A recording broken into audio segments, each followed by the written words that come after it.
भूर्भुवस्वः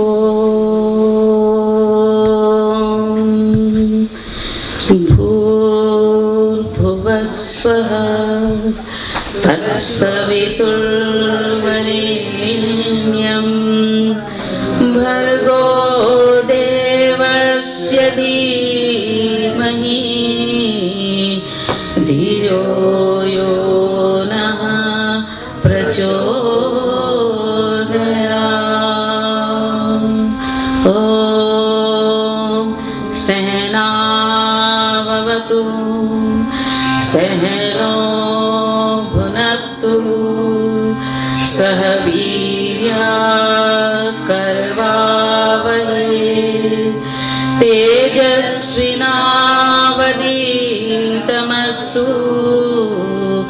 मा विद्विषावहै। ॐ उन्मादयत मरुतः उदन्तरिक्ष वादय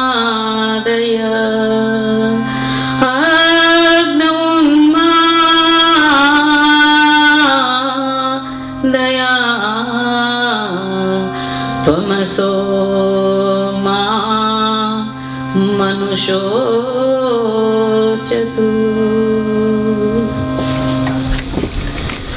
प्रभु के भक्त ईश्वर से कहते हैं कि हे प्रभु, मैं क्या समर्पण करूं, मेरे पास क्या है देने को। What do I have to offer the Almighty God? मेरा तो कुछ है ही नहीं, मैं क्या लेकर आया था, what did I bring? लेकिन what am I going to take? मैं क्या लेके जाऊंगा। कुछ लेकर नहीं आए थे, लेकिन कुछ लेके जरूर जाना है, और जो लेके जाना है उसको कमाना है, और वो कमाई जो है वो आपको उसके लिए प्रिपरेशन करना पड़ता है, तैयारी करनी पड़ती है। मैं चाहती हूं कि इस चीज को ध्यान से सुने कि समर्पण means total surrender to almighty God. तो जब आप किसी को कुछ देना चाहते हैं, प्रायः एक इंसान दूसरे को जब कुछ देता है, it is like returning the loan to an ordinary person and you say, okay, you gave me $10, take it back. तो वो लौटाना हुआ। लेकिन जो भगवान देता है, ईश्वर देता है, what God gives us, उसको हम कहते हैं कि परित्याग की भावना से, with total humility से हमें रिटर्न करना होगा। और ईश्वर कहता है कि पूरे परित्याग की भावना से मतलब whatever is given to us by the Almighty God, उसको उपयोग में लाकर, लेकिन त्याग की भावना से उसे लौटाना है। मनुष्य कहता है, भक्त, कि ये शरीर भी तो मेरा नहीं है, मेरा है क्या? ये विचार माला जो मेरे में है अंदर, वो भी मेरी नहीं है, सब कुछ तेरा है। तो तेरा तुझको लौटाने पर मुझे कोई कष्ट नहीं होना चाहिए। और इसीलिए आप गाते हैं, मेरा मुझ में कुछ नहीं, जो कुछ है तो सो तोर, तेरा तुझको सौंपते क्या लागे है मोर। Everything is His. We have to return it on one day. Even this breath, it is a loan from God. We have to return it. जब मृत्यु आती है तो हम सांस को लौटाते हैं। जितनी सांस इस घड़े में भरकर भेजी थी, एक दिन हमें उसे लौटाना है। तो समर्पण जो है उसके लिए तैयारी करनी पड़ती है। लेकिन प्रभु भक्त कहता है,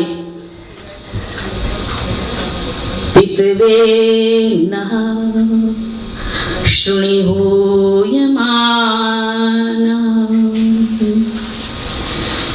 प्रीतितेव पुत्रान् प्रीति जुषस्व रजराजरासस्ते सख्ये श्याम। अथर्ववेद के मंत्र हैं और इसमें प्रभु कहता है भक्त प्रभु से कि हे प्रभु तू मेरा पिता है, you are my father, you have to listen to me. जो कुछ भी मैं कह रहा हूं कह रही हूं तू मेरी टेर सुन, क्यों कि तू मेरा पिता है।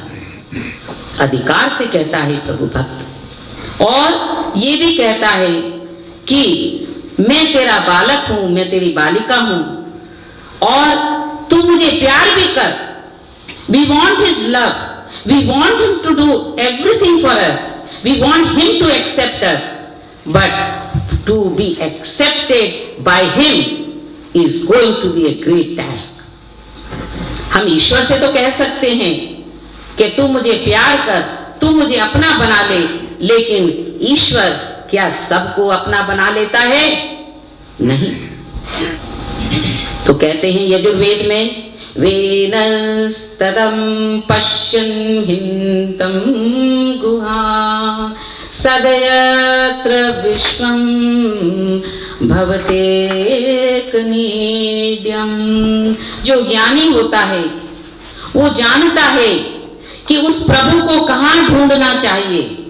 हृदय की गुफा में एक गुफा है, एक छोटी सी कोठरी है जहाँ की प्रभु का अस्तित्व है और वहां के उसके बगल में आत्मा बैठी हुई है। लेकिन जो बीच में जो आवरण है काम क्रोध लोभ मोह ईर्ष्या और अहंकार का, वो आत्मा को इंद्रियों की तरफ उसको ले जाता है और आत्मा दोष युक्त हो जाती है और परमात्मा से आत्मा फिर नहीं मिल सकता है। इसलिए कहते हैं कि प्रभु से तुम कह सकते हो कि तू मुझे अपना ले, लेकिन प्रभु उनको ही अपनाता है जो वेद उसकी वाणी, वेद वाणी जो है, जो ईश्वर की आज्ञा का पालन करता है। आपकी माँ आपको तभी आपके लिए करेगी जब आप उसकी आज्ञा का पालन करोगे। अगर आप बार बार पैसे मांगते चले जाओगे तो आपकी माँ कहेगी तू करता क्या इन पैसों का? अरे अच्छे कामों में मैं लगा रही हूं पैसे, लेकिन तू हर चीज मांगेगा और हर चीज हम देने लग जाएं तो फिर हम मोह में फंस रहे हैं और उसको भी हम बिगाड़ रहे हैं। तो ईश्वर उसी तरह से हमारे कर्मों का फल देता है, शुभ और अशुभ कर्मों का फल देता है, और हम कहते वो हमें दंड दे रहा है। नहीं, वो न्यायकारी है, हमें दंड देता है हमारे फलों के लिए, लेकिन साथ साथ वो दया भी कर रहा है क्योंकि हमें सुधार रहा है। Whenever we do anything wrong, we'll always be punished. And we say, oh, God is doing bad for us. No, God is not bad to us. The question is, whatever you do, you have to reap the consequences. And you should be prepared for it. तो इसलिए यहाँ पर मैं कहना चाहूंगी कि जब कभी मनुष्य ईश्वर का पात्र, ये मैं आज इसलिए बात कर रही हूँ कि पंडित जी से मेरी बात हो रही थी तो उन्होंने ये शब्द इस्तेमाल किया, 5:30 बजे थे शायद, पात्र। तो उस पर मैंने सोचा वो पात्र शब्द पर ही मैं आज कुछ बोलूं। तो ईश्वर का पात्र, to become the favourite of God, everybody is not opportunistic for that, only few. तो प्रश्न ये उठता है कि हम ईश्वर के पात्र और ईश्वर के अपात्र कैसे बनते हैं। कुछ भी बनने के लिए, if you want to become an engineer, you have to go to school. If you want to become a doctor, you still have to go to school. You cannot, without learning, without a teacher or guru, you can't become anything. You have to learn from somewhere. तो प्रश्न ये उठता है कि हमें तैयारी करनी पड़ती है। विद्वानों ने कहा है कि व्यक्ति संसार में रहकर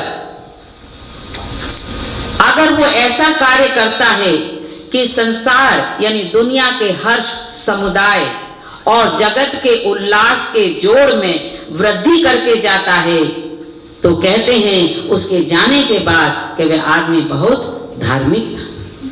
और अगर शोक में वृद्धि हो और हर्ष समुदाय में अगर न घटने लगे तो कहते हैं वो अधार्मिक था। तो धार्मिक बनने के लिए, to become a devotee, you have to prepare, you have to make a preparation. और उस तैयारी के लिए हमें कई कार्य सिद्धांत हमारे ऋषि मुनियों ने, दार्शनिकों ने बताए हैं. They have taught us the way to be good in this world. और वो सबसे पहला जो तरीका उन्होंने हमें बताया है वो है संध्या. कि सबसे पहले तू प्रभु का ध्यान कर, समरूप से तू प्रभु का ध्यान कर. तो जो हम संध्या करते हैं यहाँ पर, तो उसमें 3 कर्तव्य बताए हैं अपने प्रति, समाज के प्रति. what preparation do you do for your own self and for the society and for the Almighty God. तो ये 3 कर्तव्य जो हैं इनको हम निभाना पड़ता है हमें. कहते हैं ईश्वर का कोई मूल्य नहीं, ईश्वर तो अमूल्य है, नादा काम दामन बिका न जाए. ईश्वर नाम अमूल्य है, दामन बिका न जाए. तुलसी अचरज देखिए, कोई ग्राहक ना आए. अरे प्रभु भक्ति में कुछ खर्च नहीं होता है और ईश्वर के नाम अनमोल है, फिर भी कोई ग्राहक नहीं आता उसको खरीदने के लिए. तुम्हें कुछ पैसे भी नहीं खर्च करने पड़ते. When you come for Vedic satsang, what do you have to spend? Nothing. You are given the best seat possible. You can sit in front. You are given free food. You are given, free teaching. Everything is free. Still, we have to work so hard to get people for any religious gathering.